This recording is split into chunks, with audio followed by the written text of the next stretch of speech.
Hey everyone, I'm Jacob Castro and welcome to another video here on Jacob's Aquarium. So today we're going to be talking about my new holding tank and a new plant that I added to the website. First, let's start with my new holding tank. So as you guys know from my previous video, I needed to set up another holding tank because the 80-gallon simply just could not hold enough plants to satisfy the demand for the plants on my website. It just was not enough. So I needed another tank to store more plants, and the 50-gallon tall was just sitting in my closet doing absolutely nothing for me, so I figured I might as well use that one. So for this new build, I wanted to, of course, use the same things that I had in my 80-gallon, but when I started to look at the numbers, I thought, this is going to be kind of expensive. So I opted for some cheaper alternatives. So first and foremost, instead of using EcoComplete, I used sand instead. Silica sand to be exact. And let me just tell you that this sand looks nice, and you can make it work with the planted tank, but it is by far the dustiest substrate that I have ever used. It took at least 10 to 15 washes per batch to get this stuff clean enough to add to this tank. It simply was just not enough to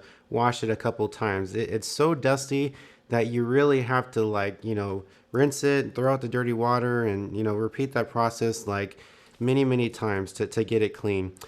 So I like it. It's a good substrate, but it was really hard to prepare it for this tank. Now you may be saying to yourself, well, that sand that's not really for planted tanks, right? It doesn't really contain any nutrients. You're absolutely correct. It does not contain any nutrients, and it is not beneficial in any way to aquatic plants. But the thing is, once again, this is a holding tank. This isn't a place where plants are going to grow. This is simply just to hold them, keep them healthy until they are sold. But I still wanted to give the plants some type of nutrients, so I figured I would use Flourish root tabs. Now this obviously is not going to be the same or the same amount of nutrients as EcoComplete has, but it still will give the plants a little bit of nutrients and keep the root systems healthy, because the root systems are the most important, I think. So even though the sand doesn't contain any nutrients, I still wanted to give them a little kick, so the root tabs will do just that. So that's what I'm using for substrate. Now for lighting, I'm using a Castro A150W Amazon Sun, the one I actually had on my 80-gallon before I got the A160WE Tuna Sun. This LED is by far the brightest out of all the LEDs that I've used so far in my aquarium hobby adventure. And I know that it would be better to have two of these lights on this tank, but one seems to be just about enough to keep the plants, healthy while they're here and, somewhat growing. I mean, two light fixtures, like I said, would be the best, because that would provide adequate lighting through the tank. One light seems to be enough, and being that the Castro spreads so good and it is so bright, it can penetrate through this tall tank and keep the foreground plants that I have in here, like the dwarf baby tears, the dwarf hairgrass. You can keep those plants healthy, as well as the less demanding plants that I have in here, like the wisteria and the Amazon swords or the Echinodorus species. Now for filtration, I'm using a Hydor Model 450 canister filter, the same one that I have on my 80-gallon. And I was super lucky to get this filter, because I originally was going to opt for another canister filter that was from a company I never even heard of, and it probably wasn't going to be good, but I needed one nonetheless, until I searched for Hydor canister filters on eBay, and then that one popped up. So I was lucky enough to find that one on eBay, and the seller had it as a buy it now or best offer ad. So I offered $100 because it was used, and he accepted. So that was awesome. That was an awesome deal on the Model 450, considering it sells for over $180 plus shipping. So, and this was actually free shipping as well. So this was an incredible deal, and still I got it for even cheaper than $100 than I originally thought, because when the seller sent it to me, he sent it to me very dirty. Like, I'm not just talking like, oh, a few specks here and there. There was fish waste and stuff caked inside this filter. It was disgusting, and sand and everything as well. So when I questioned him about it, I asked him why did you ship it to me so dirty? He felt bad, and he wanted to apologize for that. So he offered me a 30% refund. So I actually only ended up paying $70 for this filter, which For the Model 450, even though it's used, I mean, it looks brand new and it runs brand new. I mean, that's an incredible deal, 70 bucks. You really can't beat that. So I got incredibly lucky finding this filter, but it's doing a great job. As you know, its sister, brother, or cousin, whatever you want to call it, its sibling, I guess I should say, is doing a great job on my 80 gallon. All right, so we've gone over what I've used for substrate. We've gone over what I use for lighting and filtration. Now let's talk about what I'm going to use to keep the plants healthy. So as I said, I'm going to be using root tabs in the substrate, but I'm also going to be dosing a lot of nutrients, more than I do in my 80 gallon. And once again, the reason why is because that silica sand just does not contain enough nutrients to keep these plants healthy. So I'm going to be dosing the same nutrients that I dose on my 80 gallon, which is Seachem Flourish, the Flourish line of nutrients, iron, potassium, nitrogen, and phosphorus. They do also have things like trace elements as well, but I chose not to dose those simply because I already do add trace elements and minerals with the use of Seachem Equilibrium since I use RO water instead of tap water.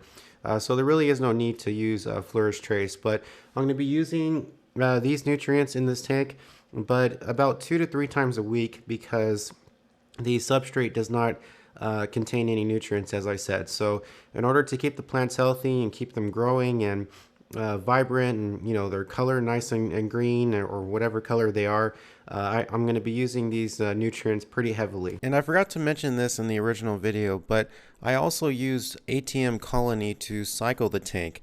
The reason why I chose this product to cycle the tank is because I've used it before many times and it works very well.